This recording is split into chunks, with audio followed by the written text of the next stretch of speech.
మన రాష్ట్రంలోనే కాదు మిగతా రాష్ట్రాల నుంచి కూడా ఇక్కడికి వస్తారు. దేశ విదేశాల నుంచి తిరుపతికి వచ్చే వాళ్ళు ఉన్నారు.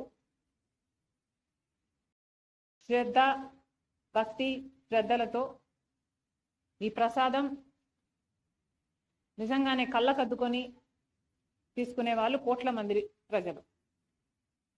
అలాంటప్పుడు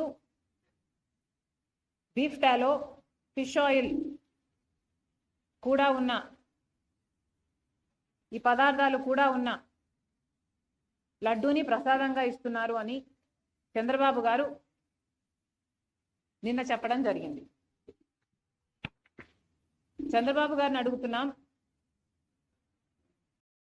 చంద్రబాబు గారు ఇంత పెద్ద విషయాన్ని మీరు ఇంత సునాయాసంగా ఇంత క్యాజువల్గా ఎలా తీసుకోగలిగారు? కోట్ల మంది ప్రజలకు వాళ్ళ మనోభావాలకు సంబంధించిన విషయం. ఈ విషయం మీరు కేవలం రాజకీయం చేయాలనుకున్నారా? కాబట్టే ఇంత సునాయాసంగా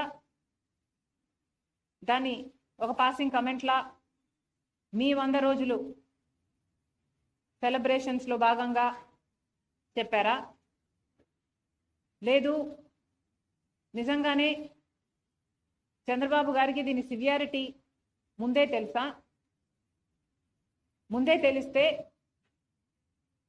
మరి ముందే ఎంక్వైరీ ఎందుకు వేయలేదు? ప్రజలకు ఎందుకు చెప్పలేదు?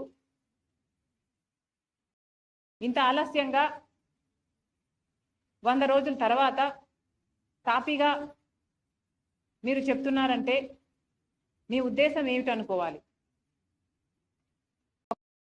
చంద్రబాబు గారు తన 100 రోజుల పరిపాలన మీద జనాలు ఒక రిపోర్ట్ ఇస్తారు, ఒక అభిప్రాయం వాళ్ళు ఏర్పరచుకుంటారు.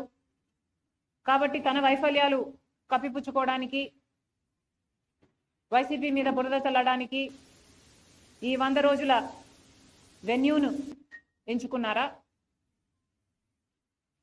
ఏమీ అర్థం కావటం లేదు. చంద్రబాబు గారు సమాధానం చెప్పాలి. ఇంత పెద్ద విషయం ఇంత సునాయాసంగా చంద్రబాబు గారు తీసుకోవడాన్ని కాంగ్రెస్ పార్టీ ఖండిస్తుంది. మేమైతే దీన్ని చాలా సీరియస్గా తీసుకున్నాం. కాబట్టి మేము మినిస్టర్ ఆఫ్ హోమ్ అఫైర్స్ కూడా ఒక లెటర్ రాశాం. సిబిఐ ఎంక్వైరీ జరగాలి. ఎందుకంటే సిబిఐ ఎంక్వైరీ జరగకపోతే తప్పు ఎవరు చేశారు అని ఇంపార్షియల్గా ఒక ఎంక్వైరీ జరగకపోతే తప్పు ఎవరు